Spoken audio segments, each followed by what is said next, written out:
So back in 1995, there was this really fascinating linguistic study. They were basically observing how strangers perceived each other in professional environments. Oh, right. The one about perceived intelligence. Exactly. And the researchers found that if you remove just one specific word from a speaker's vocabulary, the people listening to them suddenly perceive that speaker as, like, significantly more intelligent. It's wild, honestly. Yeah, vastly more confident, more precise, just from dropping one word. So today, in our deep dive, we are basically putting that word on trial. I love that. We're prosecuting it. We are. We're looking at your English vocabulary, specifically how you describe the world around you, because we want to hand you this massive palette of new colors to work with. Which is so important for fluency. Right, because if you're relying on this single flat crutch word all the time, you're essentially trying to paint a vibrant sunset over the ocean using exactly one tube of gray paint. That is a perfect analogy. I mean, you might get the shapes right, but you're completely missing the depth. Yeah, it's a purely functional way of speaking. Like, it gets the basic facts across, but it doesn't make the listener feel anything. Right. And it certainly doesn't project, mastery of the language. So the culprit we're talking about here is the intensifier very. The dreaded very. The dreaded very. But I do want to establish something immediately, because I know a lot of language learners panic when they hear this. Oh, for sure.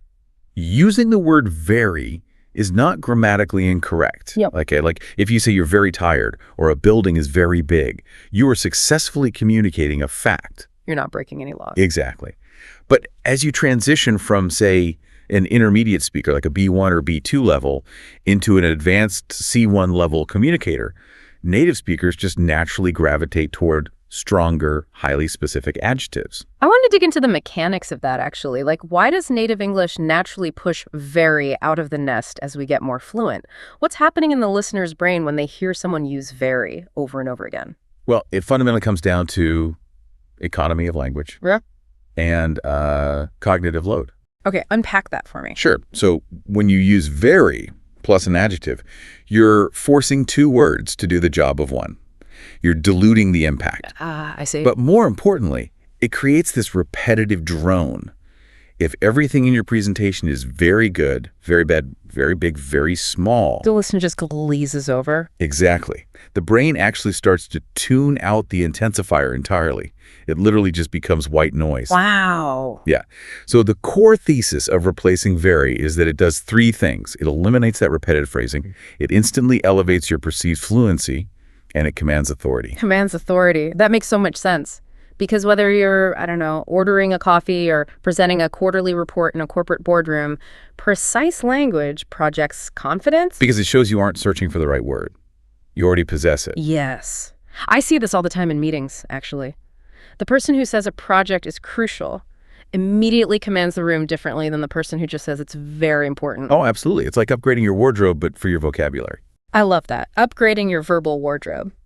So if we're going to rebuild this vocabulary and swap out that gray paint for vivid colors, it makes sense to start with the most immediate, tangible things we experience. Right. Physical world. The physical world around us. Let's look at how we measure physical space, speed, and temperature. The physical environment is the perfect foundation because, human beings exist in space, and we constantly need to measure it and communicate those measurements to others for survival, cooperation, everything. Right. So let's start with pure size. Instead of saying something is very big, we have a spectrum of options. We do. Three of the most common are huge, enormous, and massive. Okay, so are those three truly interchangeable? Because to my ear, they feel kind of distinct. Like if I call a house huge versus calling a house massive, I feel like I'm describing two totally different types of architecture. You're totally picking up on the semantic nuance there.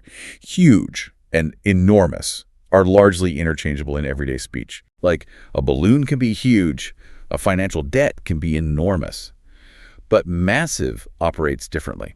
How so? If you look at the etymology, the root of the word is mass. Oh, like physical mass. Exactly. It inherently implies physical weight, density, solidity, and gravity. So a concrete pillar is massive. A mountain is massive. Right. You wouldn't typically look at a giant, delicate hot air balloon and call it massive because it's light and it's filled with air. It lacks the density the word implies. So that distinction completely changes how I visualize the word. Massive has actual gravity to it. It does. So what about the other side of the physical spectrum, describing things that are very small? For very small, the universally understood, highly efficient replacement is tiny. Tiny. Yeah, it's punchy, it's quick to say, and it completely eliminates the need for an intensifier. Like, the text on this contract is tiny. It does the job of 2 words and 2 syllables. Tiny text. Perfect. Nah. Now, let's inject some motion into this physical space. Speed, we have very fast and very slow. The upgrades you brought for us are rapid and quick for fast and sluggish for slow. Let's start with rapid versus quick, because I use quick all the time. But rapid sounds a bit like, I don't know, I'm reading a scientific journal or a financial report. Well, that is entirely about the register, the level of formality and the context in which a word is socially acceptable. Okay, break that down. So quick is your everyday, highly functional speed. Let's grab a quick lunch. She gave a quick reply to my email. It's practical. It's colloquial. Yeah, that feels natural. But rapid actually shares roots with the Latin word rapidus, meaning to snatch or carry away quickly. Oh, wow. Yeah. And in modern English, it feels much more formal. It's almost exclusively applied to abstract concepts, systems, growth, or change over time. Like rapid economic growth. Exactly. You'd say the tech industry experienced rapid growth, or there was a rapid decline in the stock market. If you turn to a friend and say, hey, let's grab a rapid lunch. They're going to look at you like you're a robot. Exactly. You're going to get a very strange look. Are you ready for a rapid lunch? Yeah, that sounds awful. But let's look at very slow, because the replacement word here is sluggish. And this is where language gets incredibly interesting to me from a sensory perspective. Oh, the phonesthetics. Yes, sluggish sounds exactly like what it means. It physically evokes a garden slug. Moving slowly, leaving a sticky trail. Yeah, through wet mud. The word just sounds heavy in your mouth. Sluggish. What you're describing is, yeah, sound symbolism. It's the idea that the vocal sounds we use to build a word often mirror its meaning. It's so cool. The English language has this whole cluster of words starting with the L sound that relate to friction, wetness, or downward motion. Like slip, slide. Yep, sludge, slime, slop, slug. And when you add that heavy dragging ish to the end, the phonetics of the word actively recreate the feeling of slow, sticky resistance. Sluggish. So when a financial analyst says the economy is sluggish or a commuter says traffic on the highway is sluggish, they aren't just giving you a speed. They're giving you a feeling. Exactly. They're invoking the physical imagery of trying to move through mud. I just love when the mechanics of the mouth match the meaning of the word. Okay, let's move to our next physical category, which is temperature. Right. The replacements for very hot are boiling and scorching, and the replacement for very cold is freezing. Yes. Now, I have to push back on this a little bit. Uh-oh. Okay. Because if I walk into an office building in July and tell my coworkers it is boiling outside, or if I walk in during January and say I am freezing, they know I don't literally mean the ambient temperature is 100 degrees Celsius or 0 degrees. Right. Obviously not. So from a strictly logical standpoint, aren't we just lying when we use these words? You aren't lying. You're engaging in hyperbole. Extreme exaggeration. Exactly. Extreme exaggeration used for rhetorical effect. It is a fundamental, almost mandatory feature of native English expression. Mandatory, really? Pretty much. Human beings don't just objectively measure temperature like thermometers. We experience temperature through the lens of physical comfort or, discomfort. That's true. We constantly use hyperbole to communicate our emotional reaction to the physical fact. When you say it's freezing in the office, you're basically telling a shared cultural joke. Like an inside joke about the AC. Yeah. It's the universal, agreed-upon complaint for any chilly breeze that makes you want to put on a sweater. It's about the feeling, not the weather data. Precisely. And if we look at boiling versus scorching, we can see just how specific that sensory feeling gets. How do you mean? Well, boiling implies intense heat combined with high humidity. It evokes a pot of water. You're sweating, the air is thick, you feel like you're literally cooking in liquid. Oh, like a swamp? Yes. Scorching, on the other hand, comes from the idea of burning the surface of something. It implies a painful, blinding, dry heat. So it scorches the earth. Exactly. Burns your skin. That makes perfect sense. So if I'm in a humid, sticky jungle, I am boiling. But if I'm in the middle of the desert, I am scorching. You've got it perfectly. So we've established how to navigate the external physical environment, the size, the speed, the temperature. But humans don't just exist passively in the world, we react to it. We have internal lives. Exactly. Which brings us to the inner landscape. How do these external environments and situations make us feel physically and emotionally? Describing our internal state with precision is just so essential for human connection, empathy, and even professional communication. So let's start with the core human emotions. Instead of very happy, we have delighted and thrilled. Yep. Instead of very sad, we have miserable and heartbroken. For very angry, the upgrade is furious, and for very scared, the word is terrified. Let's dissect very happy first. Delighted versus thrilled. Yeah, I feel like delighted has a really specific social weight to it. It almost sounds, I don't know, aristocratic. It does. It carries a highly polite, socially regulated pleasure. It's the ultimate word for business etiquette or formal social settings. Oh, for sure. If you're introduced to a new client, you say, "I'm delighted to meet you." Mm-hmm. If your team receives an industry award, you say, "We are delighted to accept this." It's a very composed. Extremely composed.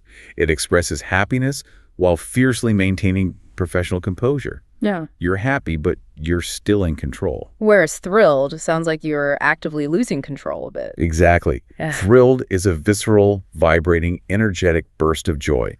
The origin of the word thrill actually relates to piercing or penetrating. It's an emotion that suddenly pierces through you. Wow. I am thrilled we got front row tickets to the concert. It implies an elevated heart rate. You would never say you were thrilled to meet a new vendor. Unless you were demonstrating an incredibly bizarre level of excitement about, like, office supplies. Right. I can just imagine someone shaking a vendor's hand and yelling, "I am thrilled to buy these printer cartridges." It completely breaks the social contract. It really does. Okay, let's look at the sad spectrum.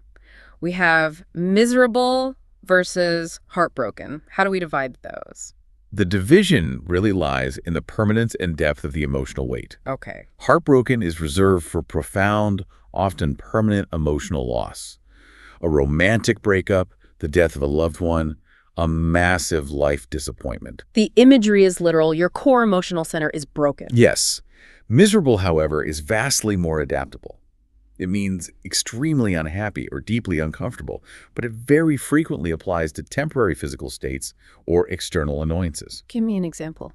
Well, you can be heartbroken over a divorce, but you are miserable when you're sitting in a middle seat on a 12-hour flight with a bad cold. Yes, you aren't heartbroken about the middle seat. You are just utterly stripped of your comfort. You're miserable. Exactly. Now let's talk about the intense, volatile emotions. Furious for very angry and terrified for very scared. Right. These are peak intensity words, and they really should be used sparingly, only when the emotion genuinely warrants it. Because otherwise you sound dramatic. Exactly. If a barista gets your coffee order wrong, you aren't furious.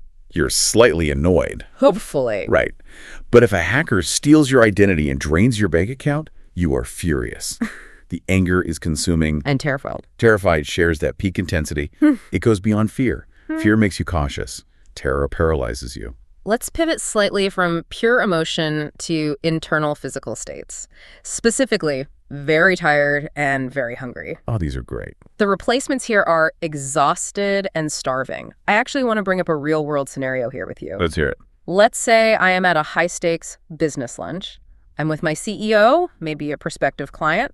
We've been reviewing documents for 3 hours, and we are finally waiting for the food to arrive. Is it socially acceptable for me to turn to the CEO and say, "I am starving"? I would strongly advise against it. Really? Even casually? Just like the hyperbole we discussed with the weather, starving is a highly informal, dramatic exaggeration. In formal contexts, or with people you don't know intimately, it's better to maintain professional distance and emotional regulation. You'd simply say, "I'm quite hungry," or "I'm certainly looking forward to lunch." So when do I use starving? The word starving should be reserved for when you walk in the front door of your own home, drop your briefcase, and yell to your family, "What's for dinner? I'm starving." It implies a level of domestic intimacy. Exactly. Keep the drama out of the boardroom. Keep the drama out of the boardroom. That makes total sense. Now, for very tired, the replacement is exhausted. I actually have a technology analogy for this that I rely on heavily. Oh, I'd love to hear it. When you are very tired, your internal battery is at about 5%. You're desperately looking for a charger, you're lowering the screen brightness on your brain to survive the next hour, but you are still functioning. Barely, but functioning. Right. When you are exhausted, that means the phone has completely shut down, the screen is black, it won't even show you the low battery icon anymore, the hardware is unresponsive. That is brilliant. And if we take that analogy further, it aligns perfectly with the etymology of the word. Really? Yeah, exhausted literally means that all of your internal resources have been drawn out or consumed. Think of the exhaust pipe of a car. Oh.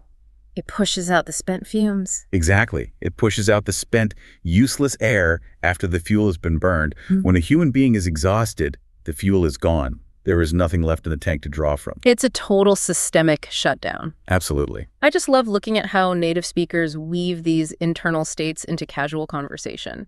Rather than just reciting a list of words, let me share a quick story of how this actually sounded in the wild. Please do.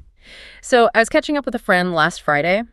She had just survived a brutal week at a marketing firm. If she were speaking at, say, a B1 intermediate level, she might have said, "I am very tired. My boss made me work very hard, and I was very angry when they changed the deadline. But the project is done, so I am very happy." Right. It gets the point across. It's functional. Functional. But what she actually said was, "I am completely exhausted. I was absolutely furious when they moved the deadline without telling us. But we pulled it off, and I am thrilled to have my weekend back." Notice how the emotional landscape completely shifts in that second version. It is night and day. By using exhausted, furious, and thrilled, the conversation instantly gains texture. Sounds like a real human being venting genuine frustration and relief. The flat gray paint is gone. You can actually feel the stakes of her week. Exactly. And that leads us to a broader concept, I think. Our internal emotions and physical states directly dictate how we judge everything around us. We're constantly evaluating the world. Every single day, our brains are running this background algorithm. Is this good? Is this bad? Is this hard? Is this important? Which brings us to evaluating quality, difficulty, and importance. Evaluation is perhaps the most common function of daily speech. Let's start with quality. We have very good and very bad. The upgrades for very good are excellent, amazing, and outstanding. The upgrades for very bad are awful, terrible, and dreadful. Let's look at the negative side first. Awful, terrible, dreadful. Do you perceive a difference between them? Well, awful and terrible feel like everyday workhorses. Like, I had a terrible commute. That was an awful meeting. Yeah. But dreadful feels theatrical. Yes. It feels slightly British, maybe, like someone wearing a velvet smoking jacket saying, "The opera was simply dreadful, darling." You have isolated the tone perfectly. Yeah. Awful and terrible carry equal universal weight in American and British English. But dreadful does have an aristocratic theatrical flair. It's so dramatic. It is. It implies a deep, lingering distaste. The root word is dread, which means great fear or apprehension.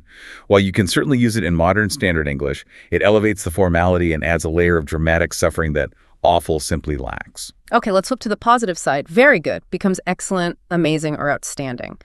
I want to talk about amazing because I feel like this word is everywhere. Oh, it really is. This coffee is amazing. That email you sent was amazing. My new socks are amazing. Has the word just lost its meaning? Yes. Right. What you are observing is a linguistic phenomenon known as semantic bleaching. Semantic bleaching. Right. It happens when a word is used so frequently and in such trivial contexts that it is completely drained of its original power. Like bleach washing out the color. Exactly. Yeah. Historically, amazing meant to cause profound wonder, astonishment, or even religious awe.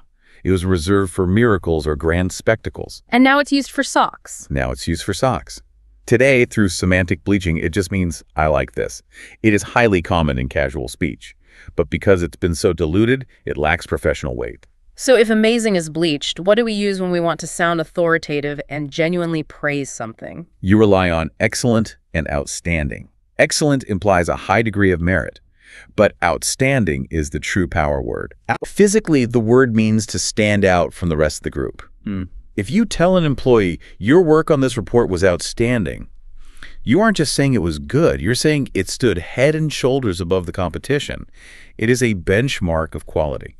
That is a crucial distinction for managers or anyone doing performance reviews. Definitely. Now let's talk about evaluating difficulty.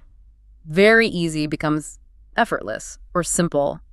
Very difficult becomes challenging or tough. I have a massive pet peeve regarding the word challenging. Let's hear it.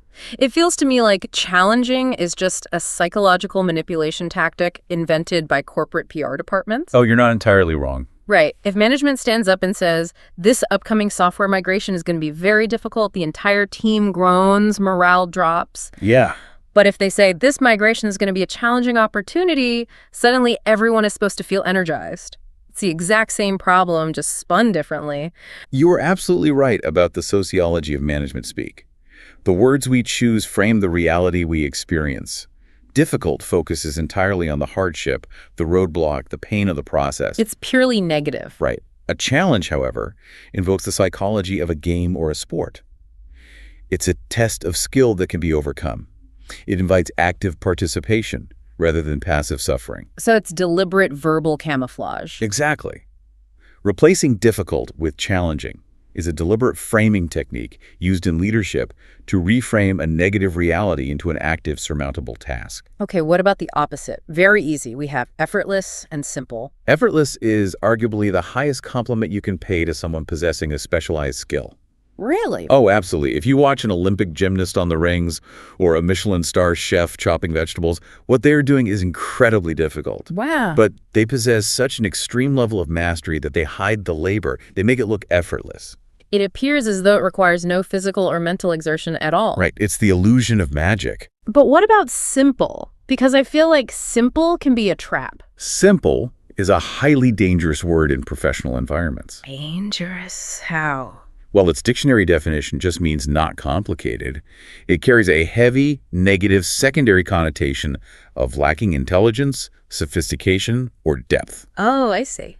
If a colleague presents a strategy they spent weeks developing and you say this is a simple plan, they're likely to be deeply offended. You're essentially calling their work primitive.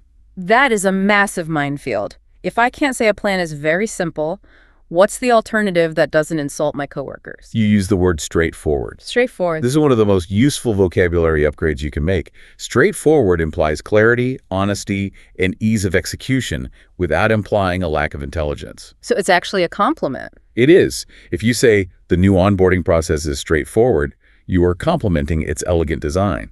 It means the path forward is clear and free of unnecessary detours. I am writing that down right now. Never call a coworker's idea simple. Call it straightforward. Good rule to live by. Let's finish the evaluation category with evaluating importance. Very important becomes crucial or essential, and very careful becomes cautious. Crucial just sounds inherently serious. It sounds serious because of its etymological roots.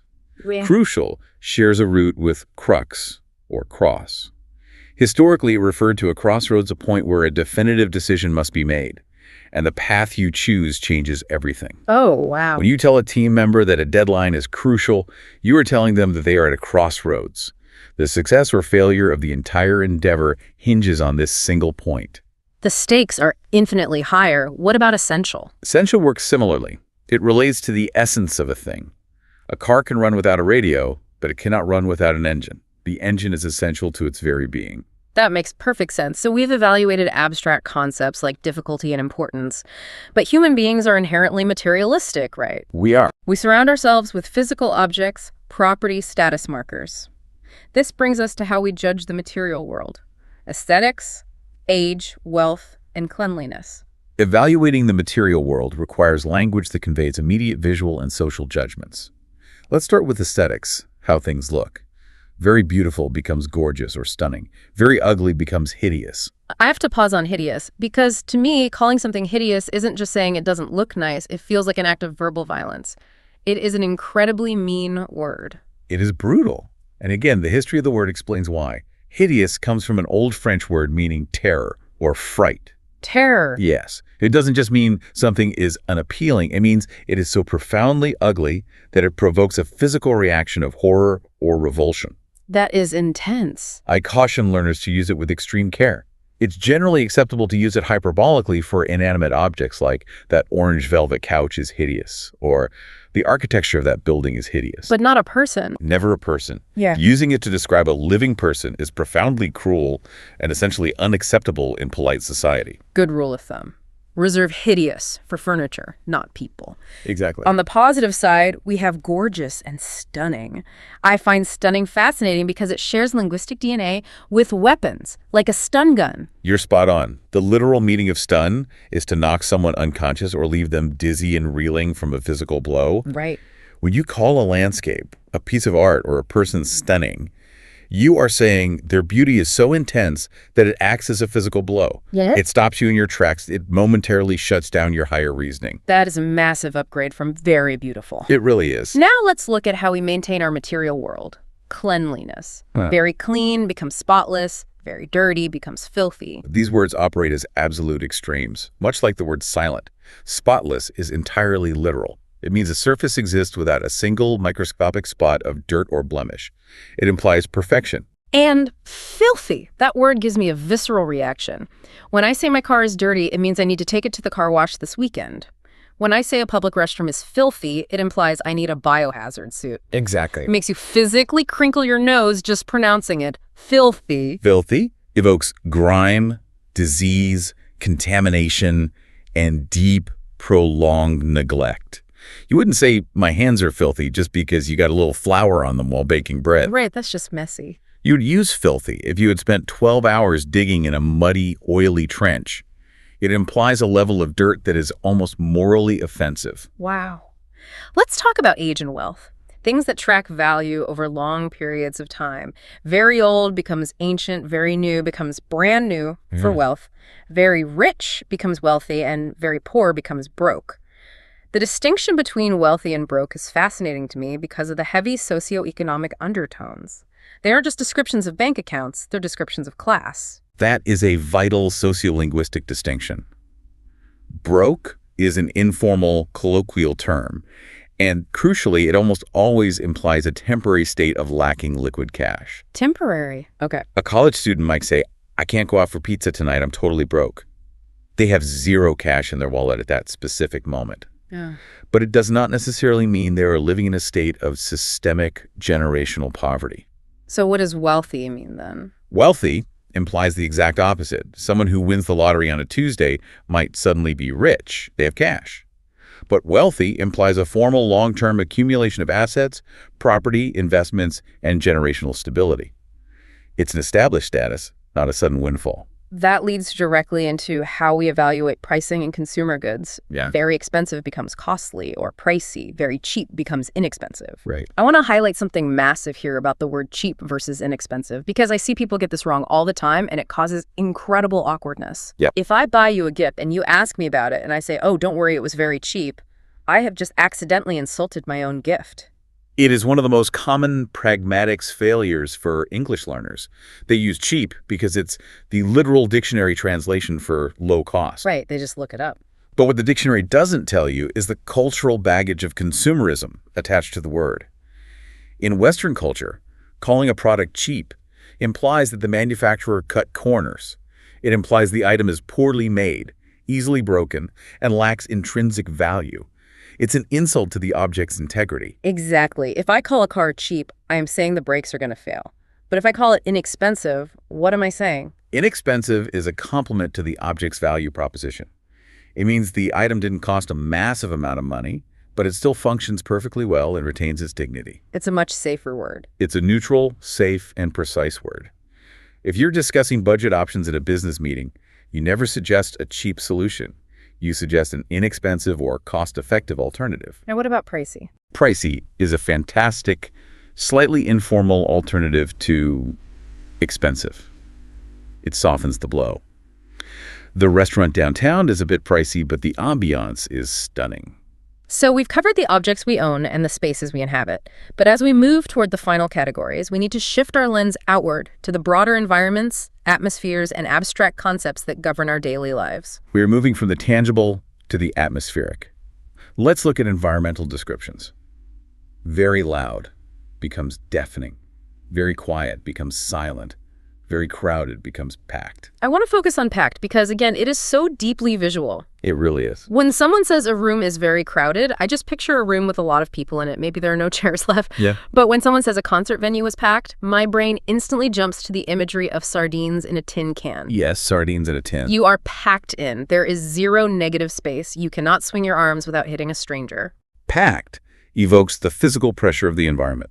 It implies that the container, the room, the train, the stadium has reached its absolute physical limit.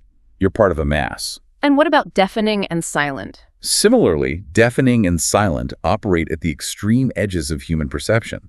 Silent does not mean quiet. It means the complete absence of sound waves. Right, absolute zero. Deafening literally means the sheer volume of the noise is so overpowering, it is temporarily destroying your ability to hear.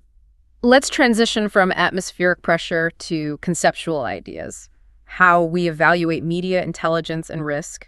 Very funny becomes hilarious. Very boring becomes dull. Very interesting becomes fascinating. Let's contrast dull and fascinating. I love the imagery of the word dull. What comes to mind when you hear it? I instantly think of a dull chef's knife, a blade that hasn't been sharpened in years. Oh, that's good. When you try to chop a tomato with a dull knife, it doesn't slice cleanly. It just sort of mashes the food. It takes immense effort and yields a terrible result. A dull movie or a dull university lecture operates exactly the same way. It doesn't have the sharp edge required to cut through your baseline boredom. It doesn't penetrate your mind. It just mashes against your attention span until you fall asleep. That is a profoundly accurate metaphor. It lacks the edge to catch your intellect. In complete contrast, fascinating comes from a Latin root meaning to bewitch or to cast a spell over. Wow, to cast a spell. Yeah, if a documentary is fascinating, you cannot look away. Your attention has been captured entirely by an outside force. Now let's look at how we judge intelligence and human behavior. Very smart becomes brilliant. Very stupid becomes foolish. I want to park here for a second because the distinction between stupid and foolish is, I believe, one of the most important interpersonal communication tools a person can learn. I completely agree. I argue that foolish is about making a terrible choice, a lapse in judgment in a specific moment. A brilliantly smart person can do something incredibly foolish. This touches on the philosophy of how we judge actions versus how we judge innate human value. Calling someone stupid is a direct attack on their permanent intellectual capacity. It implies they are biologically incapable of understanding. It's a dead-end insult. That was just mean. Calling an action foolish, however, is a critique of the decision-making process in that isolated instance. It was foolish of the CEO to invest all the company's capital in one risky venture. It acknowledges that the person should have known better. Which is much more professional. It's a much more precise and frankly more sophisticated way to critique catastrophic behavior without resorting to ad hominem attacks. And you just naturally used another one of our target words, risky. Because very dangerous becomes risky or hazardous. What is the conceptual difference there? Hazardous is typically physical and environmental. Hazardous chemical waste, hazardous road conditions due to ice. It implies an objective external threat to human health or physical safety. And risky. Risky implies a gamble. It requires a human agent making a choice where the outcome is uncertain and there is a high chance of failure or loss. Skydiving is risky. Yeah. A corporate merger is risky. An active volcano is hazardous. Let's round out the concept list. Yeah. Very strange becomes bizarre. Very common becomes widespread. Very rare becomes uncommon or unusual. And very sure becomes certain. Let's look at widespread and uncommon. If I turn on the television to a major news network right now, I guarantee I will hear these two words within 5 minutes. You will, because they are the absolute staples of journalistic, academic, and formal reporting.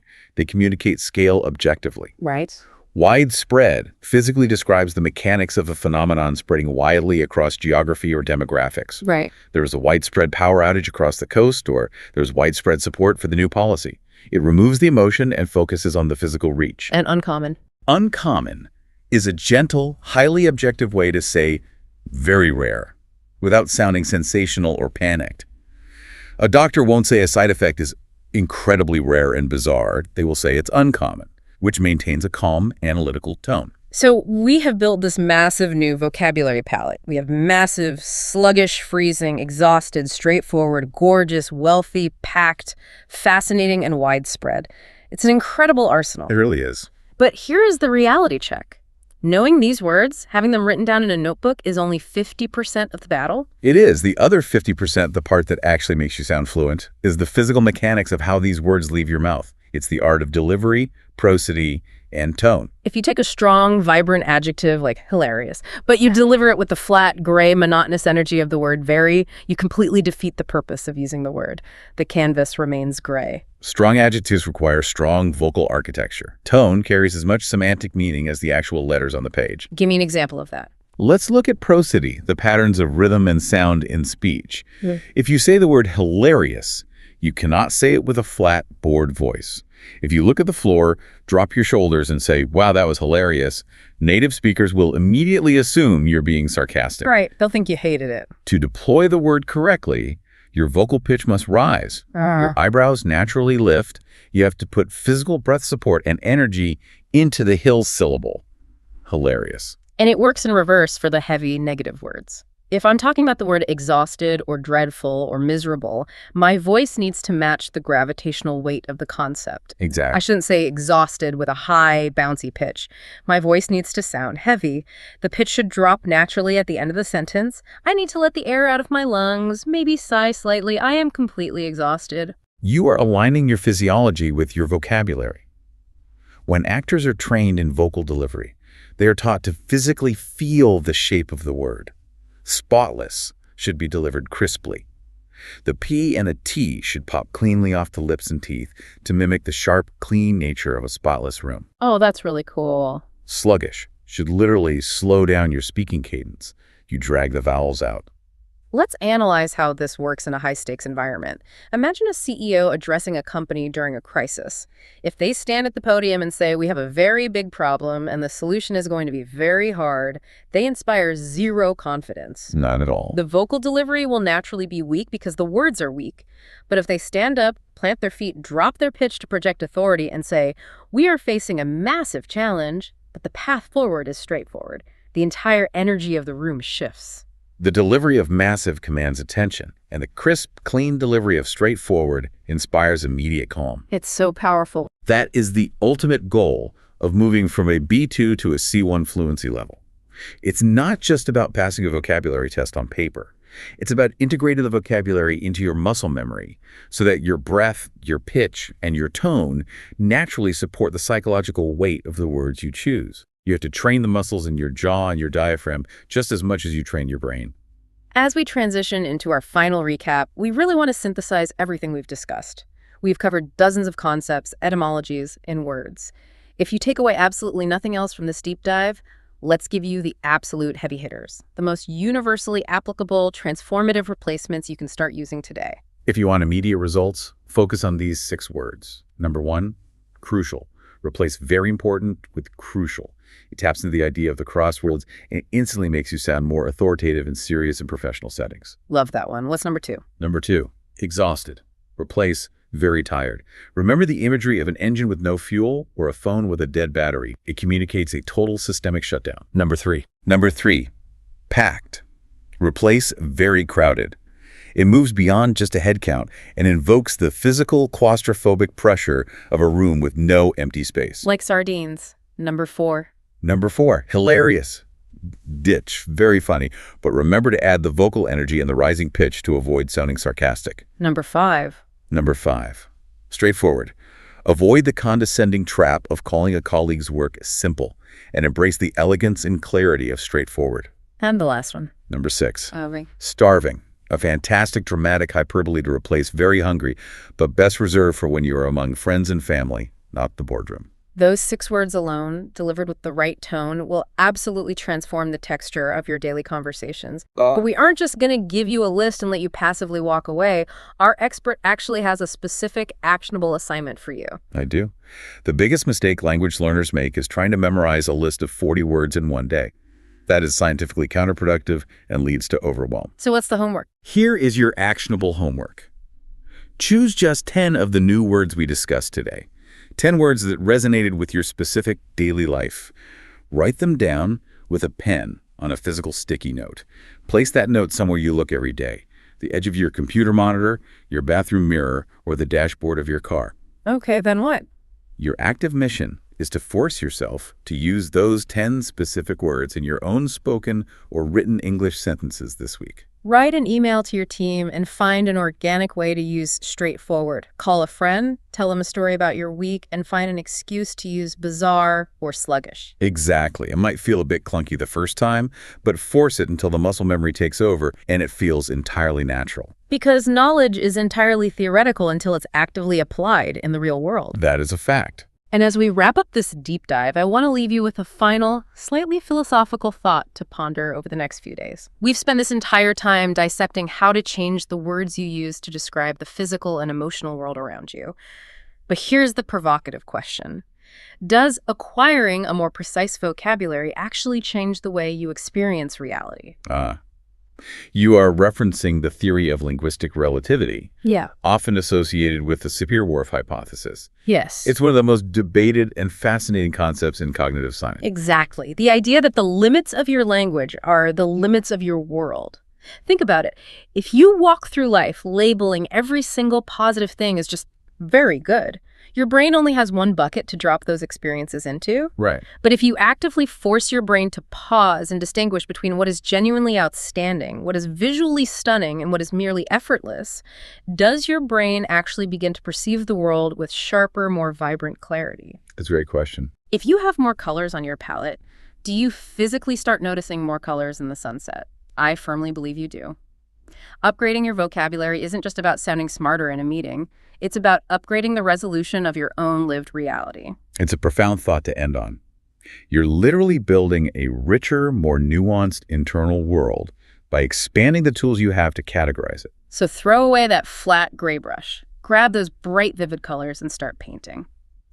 Thank you so much for sitting at the table with us today. Keep practicing, keep analyzing the language you hear, and until next time, keep looking for the nuance in the world around you. Have a fantastic week.